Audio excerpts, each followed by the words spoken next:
कहानी की शुरुआत होती है एक लेडी को दिखाते हुए जो पिछले 3 साल से बहुत ज्यादा बीमार होने की वजह से बेड पर है। इस लेडी का नाम सुवोनो है जो किसी जमाने में एक फेमस सिंगर हुआ करती थी, लेकिन अब उसकी बीमारी इतनी ज्यादा बढ़ चुकी है कि सुवोनो का इलाज करवाने के लिए इनके पास पैसे खत्म हो चुके हैं। इन लोगों ने अपना घर बेच डाला है और साथ ही बैंक से लिया हुआ लोन भी वापस नहीं हो पा रहा, लेकिन फिर भी सुवोनो की तबीयत कुछ ठीक नहीं हो पाई। सुवोनो की बीमारी की वजह से सारी फैमिली की रूटीन बिल्कुल खराब हो चुकी थी। इसीलिए इन लोगों ने सुवोनो के पास एक बेल रख दी है ताकि जरूरत पड़ने पर वो उन्हें बुला सके। अब आहिस्ता आहिस्ता सारी फैमिली पहले की तरह अपने कामों में लग जाती है, लेकिन अभी भी ये लोग सुवोनो के लिए काफी परेशान हैं। ये 1981 का दौर है और लोग अभी भी सुवोनो के गाने सुनना पसंद करते हैं। सुवोनो की सबसे बड़ी बेटी रीनी अपनी मॉम के साथ काम करने वाले एक पार्टनर के पास जाती है क्योंकि पिछले 1 साल से उन्हें सुवोनो के गानों के पैसे नहीं दिए जा रहे। लेकिन वो आदमी रीनी को बताता है कि अब कोई भी सुवोनो के गाने सुनना पसंद ही नहीं करता, इसीलिए उनका एल्बम सेल ही नहीं हो रहा और पिछले 3 साल से सुवोनो का कोई भी नया गाना नहीं आया, इसीलिए वो उनकी ज्यादा मदद नहीं कर सकता। ये सुनकर रीनी और भी ज्यादा परेशान हो जाती है क्योंकि अब तक इनके पास मेडिसिन भी लेने के पैसे नहीं बचे। घर आकर रीनी अपने डैड बहारी को सारी बात बताती है, जो सुनकर उनको भी काफी बुरा लगता है। अभी ये दोनों बात कर ही रहे थे कि सुवोनो ऊंची आवाज में बेल बजाने लगती है, लेकिन ये चीज उन सब के लिए बिल्कुल नॉर्मल हो चुकी है, इसीलिए किसी को भी ज्यादा फर्क नहीं पड़ता। थोड़ी देर बाद जब रीनी मॉम को खाना खिलाने के लिए ऊपर आई, तब सुवोनो छत की तरफ एक कोने में देखकर बहुत ज्यादा डर रही थी। साथ अजीब ऊंची आवाज में चिल्लाते हुए बेल बजा रही थी, जैसे वो रीनी को कुछ बताना चाहती हो। लेकिन रीनी इस बात पर ज्यादा ध्यान नहीं देती और मॉम को शांत करवाकर वहां से जाने लगती है। मगर सुवोनो रीनी को रोकने के लिए पास पड़े हुए सभी बर्तन नीचे गिरा देती है। डर की वजह से सुवोनो की हालत इतनी खराब हो चुकी थी कि कांपते हुए वो बेहोश हो जाती है। रीनी को लगा कि मॉम की तबीयत ज्यादा खराब है, जिस वजह से वो पैनिक कर रही है, इसीलिए रीनी उन्हें मेडिसिन देकर वहां से चली जाती है। रात को रीनी का दूसरा भाई टोनी कुछ पैसे लाकर अपने डैड को देता है, जो उसने मॉम की मेडिसिन के लिए अपनी बाइक बेचकर इकट्ठा किए थे। ये देखकर बहारी को काफी बुरा लगता है, लेकिन वो कुछ कर नहीं सकता। उनके हालात ही कुछ ऐसे बन चुके हैं। टोनी अपनी मॉम से बहुत ज्यादा प्यार करता है और अपना ज्यादातर वक्त उनके साथ ही गुजारता है। आज रात जब वो मॉम के बाल बना रहा था, तभी उसने नोटिस किया कि उनके बाल काफी तेजी से गिर रहे हैं। इससे पहले कि वो मॉम से इस बारे में बात करता, अचानक ही तेज हवा से पीछे वाली विंडो खुल जाती है। बाहर बहुत तेज बारिश लगी हुई थी, इसीलिए टोनी जल्दी से जाकर विंडो बंद कर देता है। अब जैसे ही उसने पीछे मुड़कर देखा तो सुवोनो ऊपर उठकर खौफनाक तरीके से विंडो को घूर रही थी, जो देखकर टोनी भी डर गया और फौरन वहां से बाहर आ जाता है। अगली सुबह काम पर जाते हुए टोनी रीनी से मॉम की हालत के बारे में बात करता है, जो दिन बा दिन और ज्यादा खराब होती जा रही थी। रीनी को भी पता है कि मॉम रूम के एक कोने में देखकर डरती हैं, इसीलिए वो डैड से कहती है कि हमें ये घर छोड़ देना चाहिए। लेकिन डैड ऐसा करने से साफ इनकार कर देते हैं क्योंकि ये घर भी उन्होंने सेल कर दिया है और अगर वो ये घर छोड़ेंगे तो उनके पास रहने के लिए कोई दूसरी जगह नहीं है। आधी रात में सुवोनो दोबारा से बेल बजाकर किसी को बुलाने की कोशिश करती है। सभी लोग सोए हुए थे और बेल की आवाज से रीनी की आंख खुल जाती है। जैसे ही उसने मॉम के रूम में जाकर देखा तो सामने उसकी मॉम एक सफेद चादर लिए विंडो से घर के पास बने हुए कब्रिस्तान को देख रही थी। रीनी मॉम को अपने पैरों पर खड़ा देखकर काफी हैरान हुई। वो मॉम को आवाज लगाती है, लेकिन मॉम उसकी किसी भी बात का जवाब नहीं देती। रीनी आहिस्ता आहिस्ता उनके पास जाकर उन्हें हाथ लगाती है, लेकिन तभी सुवोनो, जो अभी भी अपने बेड पर थी, घबराते हुए बेल बजाने लगती है। ये देखकर रीनी के पांव तले जमीन ही निकल जाती है, लेकिन इससे पहले कि वो कुछ समझ पाती, वो सफेद चादर वाली लेडी वहां से गायब हो जाती है। अचानक रीनी की आंख खुली और पता चला कि रीनी एक बुरा सपना देख रही थी, लेकिन हकीकत में भी सुवोनो ऊंची आवाज से बेल बजा रही थी। अब जैसे ही रीनी उनके रूम में गई तो सामने सब कुछ वैसा ही था जैसा उसने सपने में देखा था। उसकी मॉम वाकई में विंडो के पास खड़ी थी। रीनी डरते हुए उनके पास जाती है और जैसे ही उसने उन्हें टच किया तो मॉम नीचे गिरकर तड़पते हुए वहीं मर जाती है। सारी फैमिली सुवोनो की मौत से बहुत ज्यादा उदास हो जाती है। अगली सुबह गांव के सभी लोग मिलकर सुवोनो का फ्यूनरल करते हैं। सुवोनो की फैमिली को लग रहा था कि अब सब कुछ नॉर्मल हो जाएगा और उनके हालात भी पहले की तरह ठीक हो जाएंगे। ऐसा बिल्कुल नहीं था। आधी रात में रीनी के छोटे भाई को कब्रिस्तान से अजीब खौफनाक आवाजें सुनाई देती हैं। जैसे ही उसने उठकर देखा तो सामने कोई साया कब्र से बाहर निकल रहा था, जो देखकर वो इतना ज्यादा डर गया कि उसकी चीख निकल गई।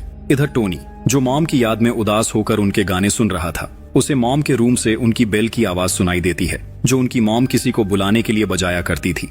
टोनी काफी हैरान होता है क्योंकि कल ही उसकी मॉम की डेथ हुई है और उनके रूम में इस वक्त कोई भी नहीं था। टोनी आहिस्ता आहिस्ता मॉम के रूम में जाकर लाइट ऑन करता है तो सामने मॉम की बेल अपने आप ही हवा में हिल रही थी। टोनी के अंदर जाते ही बेल जमीन पर गिर जाती है, जो देखकर वो बहुत ज्यादा डर गया और जल्दी से अपने रूम में आकर सो जाता है। अगली सुबह भी जब वो रेडियो सुन रहा था तब भी उसमें से लगातार बेल की आवाज आती रहती है। उसी टाइम सुओनो टोनी के पास आकर उसे आवाज लगाती है, जो सुनकर टोनी एकदम से डर जाता है। साथ ही मॉम की कंघी भी उसके हाथ में आ जाती है, जिससे वो उनके बाल बनाया करता था। टोनी घबराते हुए जैसे ही लाइट ऑन करता है तो उसकी मॉम, जो अभी अभी उसके सामने थी, वहां से गायब हो जाती है। इधर कुएं से पानी निकालते हुए रीनी को शीशे से किसी की झलक महसूस होती है, लेकिन जैसे ही उसने पीछे मुड़कर देखा तो वहां कोई भी नहीं था। थोड़ी देर बाद जब रीनी के छोटे भाई वॉशरूम के लिए गए तो सामने लगी मॉम की पिक्चर देखकर दोनों काफी डर रहे थे। इसीलिए दोनों एक सफेद कपड़ा लेकर मॉम की पिक्चर को कवर करने का फैसला करते हैं। लेकिन अब जैसे ही उन्होंने पिक्चर के ऊपर कपड़ा डाला तो कपड़ा पिक्चर के बजाय उसके सामने खड़ी अनदेखी सोल के ऊपर पड़ जाता है, जो देखकर दोनों ऊंची आवाज में चीखने लगते हैं। जिनकी आवाज सुनकर रीनी भागते हुए वहां आती है तो वहां ऐसा कुछ भी नहीं था जैसा इन्होंने देखा था। सारी फैमिली काफी परेशान हो जाती है क्योंकि उन्हें लग रहा था कि उनकी मॉम की सोल अभी तक आजाद नहीं हुई और इसी घर में घूम रही है। इसीलिए सुबह होते ही टोनी मॉम की बेल और कंघी उनकी कब्र में उनके साथ दफन कराता है। ऐसे ही टाइम गुजरता रहता है और इस बात को काफी दिन गुजर जाते हैं। एक दिन घर वापसी पर रीनी का नेबर हेंड्रा उसे बताता है कि जब वो लोग उनकी मॉम को दफना रहे थे तब उसने कब्र के पास एक लेडी को देखा जो काफी खौफनाक लग रही थी और वही लेडी अक्सर उनके घर में भी घूमती है। हेंड्रा के मुताबिक ये उनकी मॉम की सोल है जो इविल स्पिरिट के रूप में उन्हें परेशान कर रही है। असल में हेंड्रा और उसके डैड, जिन्हें गांव वाले उस्ताद जी कहते हैं, दोनों काफी रिलीजियस हैं और एक ऐसे कल्ट का हिस्सा थे जो स्पिरिट्स को देख सकते थे और उनसे बात भी कर सकते थे। घर पर हमें रिनी की ग्रैंडमा दिखाई गई जो हमेशा व्हील चेयर पर रहती थी और चल फिर नहीं सकती थी। वो अपने आप ही उठकर चलना शुरू कर देती हैं। शायद उन्हें किसी चीज ने पजेस कर लिया था जो जबरदस्ती उनसे वो काम करवा रही थी जो ग्रैंडमा करने के बारे सोच भी नहीं सकती थी। अब उन्होंने ऐसा क्या किया ये हमें आगे चलकर पता चलेगा। घर आकर रीनी ग्रैंडमा की व्हील चेयर देखती है, लेकिन ग्रैंडमा कहीं दिखाई नहीं दे रही थी। रीनी उन्हें आवाज लगाती है लेकिन सामने से कोई जवाब नहीं आता। इतने में रीनी का छोटा भाई वॉशरूम में गया, जहाँ जाते ही वो जोर जोर से चिल्लाने लगता है। रीनी ने जब वहाँ जाकर देखा तो कुएं में ग्रैंडमा की डेड बॉडी पड़ी हुई थी, जिन्होंने पानी में खुद को डुबोकर जान ले ली थी। रिनी और बाकी फैमिली मेंबर्स ये जानते थे कि ग्रैंडमा खुद तो चल नहीं सकती, जरूर किसी ने उन्हें जबरदस्ती कुएं में फेंका होगा। इसके बाद गांव वाले आकर उन्हें कुएं से निकालते हैं, जिसके बाद उनका भी फ्यूनरल कर दिया जाता है। रिनी का छोटा भाई, जिसने ग्रैंडमा को कुएं में देखा था, वो गहरे सदमे में चला जाता है और काफी दिनों तक उसे ठीक से होश भी नहीं आता। एक दिन जब रिनी घर के काम कर रही थी तभी उसे उसकी ग्रैंडमा का एक लेटर मिलता है जो उन्होंने एक तांत्रिक को लिखा था। रिनी जानना चाहती थी कि आखिर उनके साथ ये सब क्यों हो रहा है। वो इस सब का पता लगाने के लिए हेंड्रा की मदद लेते हुए उसी एड्रेस पर चली जाती है जो ग्रैंडमा ने उस लेटर पर लिखा था। रिनी वहां जाकर डोर नॉक करती है, लेकिन काफी देर तक बाहर कोई नहीं आता, जो देखकर दोनों वापस जाने लगते हैं।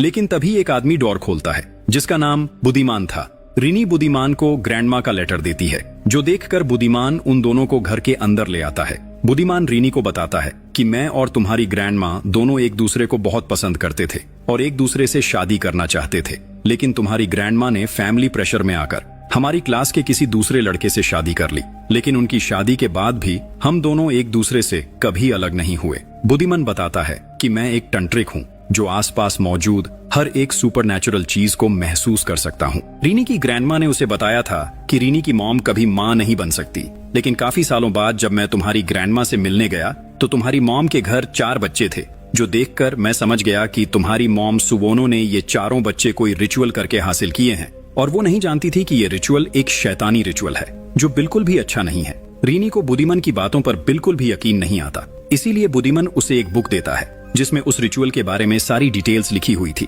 जिसको करके सुवोनो ने बच्चे हासिल किए थे। घर आने तक रीनी का छोटा भाई पूरी तरह पोजेस्ड हो चुका था, लेकिन रीनी और बाकी सबको यही लग रहा होता है कि उसने ग्रैंडमा की डेड बॉडी देखी है, इसीलिए अभी भी वो शॉक में है। लेकिन ऐसा बिल्कुल नहीं था। खाना खाते हुए वो अपने छोटे भाई को घूरता रहता है, जो बात रीनी और टोनी भी नोटिस करते हैं, लेकिन वो दोनों इस बात पर ज्यादा ध्यान नहीं देते।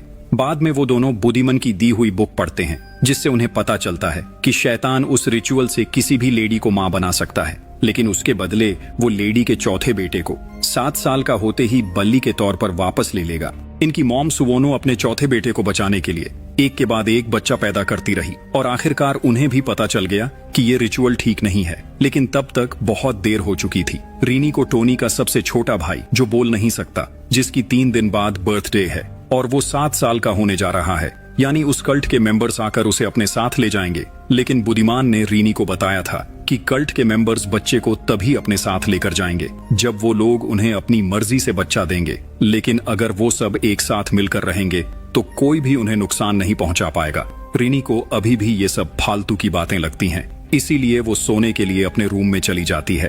आधी रात में उनका छोटा भाई जब वॉशरूम करने गया तो सामने उसे अपनी मॉम की सोल दिखाई दी। डर कर वो वहां से भागने लगता है, लेकिन तभी पीछे से कोई उसकी शर्ट पकड़ लेता है। वो चिल्लाने की कोशिश करता है, लेकिन क्योंकि वो बोल नहीं सकता, इसीलिए उसकी आवाज किसी को सुनाई ही नहीं देती।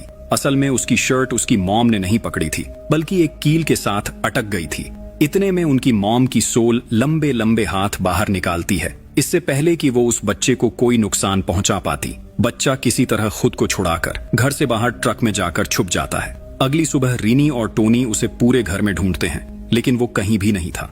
रीनी ने जब बाहर जाकर देखा तो वो उसी ट्रंक में बेहोश पड़ा हुआ था। रीनी और उसकी फैमिली के साथ जो कुछ भी हो रहा है, रीनी इस सब से तंग आ चुकी है। वो घर के हालात बेहतर करने के लिए हेंद्रा के डैड उस्ताद जी को अपने घर बुलाती है। उस्ताद जी पूरे घर का जायजा लेते हैं और उन्हें प्रेयर करके गॉड से मदद मांगने के लिए कहते हैं और फिर वो वहां से चले जाते हैं। रात को रीनी उस्ताद जी के कहने पर प्रेयर करने का सोचती है और अब जैसे ही उसने प्रेयर शुरू की तो उसे ऐसा महसूस हुआ जैसे कोई उसके पीछे खड़ा है। रीनी बहुत ज्यादा घबरा जाती है, लेकिन जैसे ही उसने पीछे मुड़कर देखा तो वहां कोई भी नहीं था, जो देखकर रीनी की सांस में सांस आती है।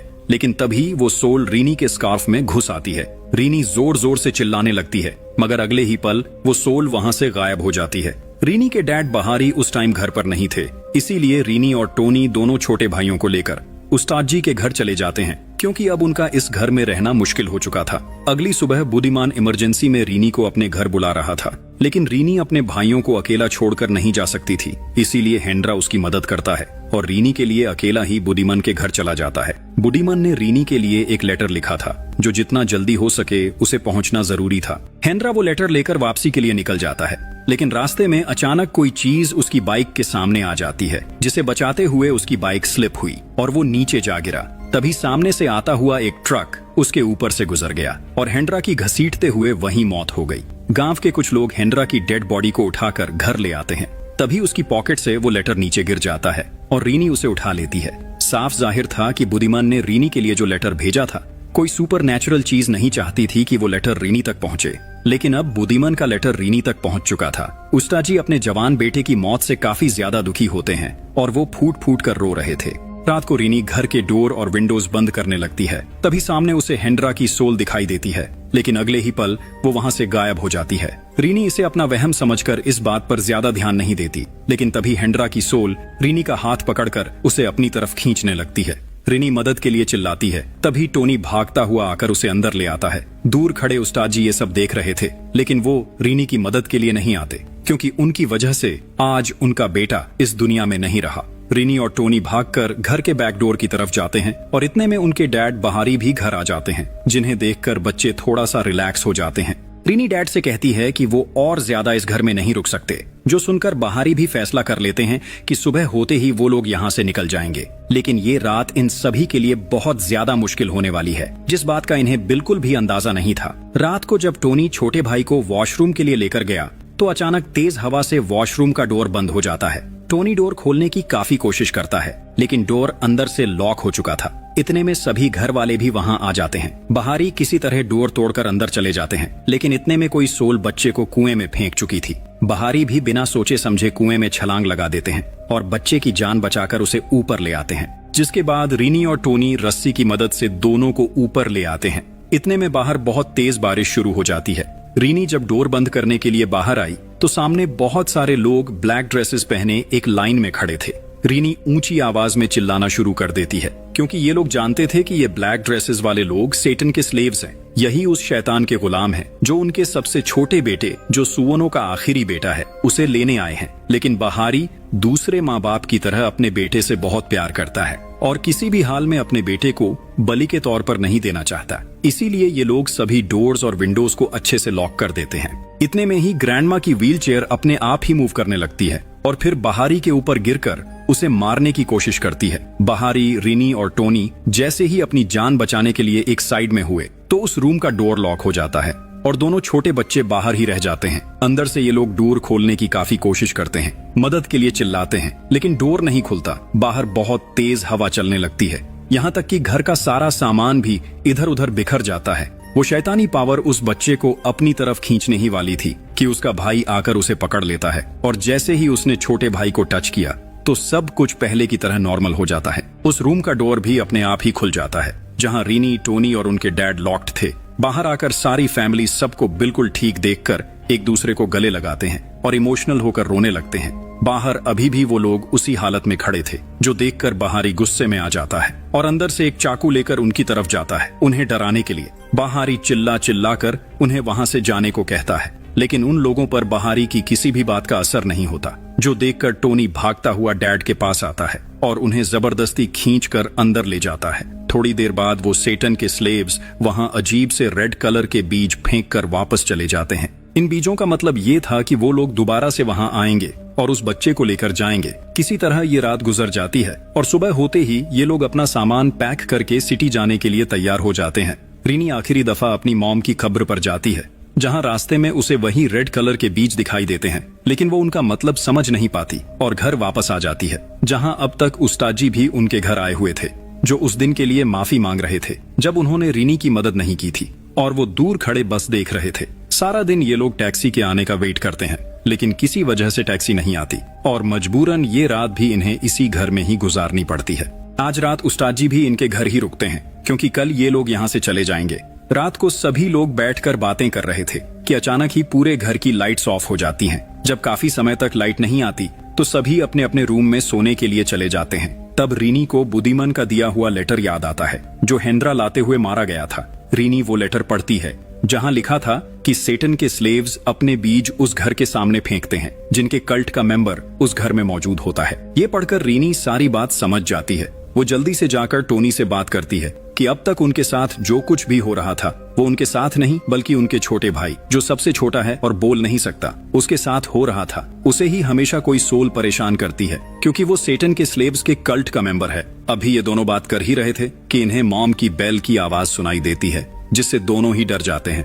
जब इन्होंने बाहर जाकर देखा तो सामने इनकी मॉम की सोल खड़ी थी, जो काफी खौफनाक आवाज निकाल रही थी। इधर इनका छोटा बच्चा, जो बोल नहीं सकता था, विंडो की तरफ देखकर किसी के साथ बातें कर रहा था, बिल्कुल ठीक इंसानों की तरह बोल रहा था। ये देखकर दूसरा भाई एकदम से हैरान हो गया, क्योंकि 7 साल तक वो न बोलने का नाटक कर रहा था। तभी वो डरावनी स्माइल करते हुए घर से बाहर चला जाता है। बच्चों के डैड बहारी को अभी तक बिल्कुल अंदाजा नहीं था कि नीचे क्या कुछ हो रहा है। नीचे उस्ताद जी भी थे, जिन्हें सुवोनो की सोल दिखाई देती है। उस्ताद जी आहिस्ता आहिस्ता उसका पीछा करते हैं, लेकिन सामने जाकर वो सोल उन्हें मार देती है, जिनकी आवाज सुनकर बहारी भी उठ जाता है और तीनों भागते हुए उनके पास जाते हैं। पीछे से उन्हें छोटा बेटा आवाज लगाता है, जो डैड को अपने कल्ट के लोगों के पास बुला रहा था। ये देखकर उन्हें समझ आ जाता है कि जिस बच्चे को ये लोग सालों से पाल रहे थे, वो कभी उनका बच्चा था ही नहीं। अब सभी कल्ट मेंबर्स आहिस्ता आहिस्ता इनकी तरफ आने लगते हैं, जो देखकर ये सभी जल्दी से अंदर वाला डोर बंद करके बैक डोर से बाहर जाने लगते हैं। इतने में बुद्धिमान भी वहां आ जाता है, जो इन सभी को लेने आया था। अब ये लोग जल्दी से बुद्धिमान की गाड़ी में बैठकर वहां से निकल जाते हैं। सीन कट होता है और हमें काफी हफ्तों बाद सारी फैमिली दिखाई जाती है, जो अब सिटी में शिफ्ट हो चुके थे। इनकी लाइफ बिल्कुल परफेक्ट हो चुकी थी, लेकिन सेटन के स्लेव्स ने अभी तक इनका पीछा नहीं छोड़ा था। कुछ दिनों बाद इनके यहाँ एक नई नेबर आ जाती है, जो हर रोज इनके घर कुछ खाना दिया करती थी। इन्हें बिल्कुल भी अंदाजा नहीं था कि ये भी उसी कल्ट की मेंबर है, जिससे जान छुड़ाकर ये लोग सिटी में शिफ्ट हुए थे। यानी अब इन पर पहले से भी ज्यादा बुरा टाइम आने वाला है, जिसके लिए ये तैयार भी नहीं। और इसी के साथ ये कहानी यहीं एंड हो जाती है। आपको मूवी कैसी लगी कमेंट्स में जरूर बताना। Thanks for watching.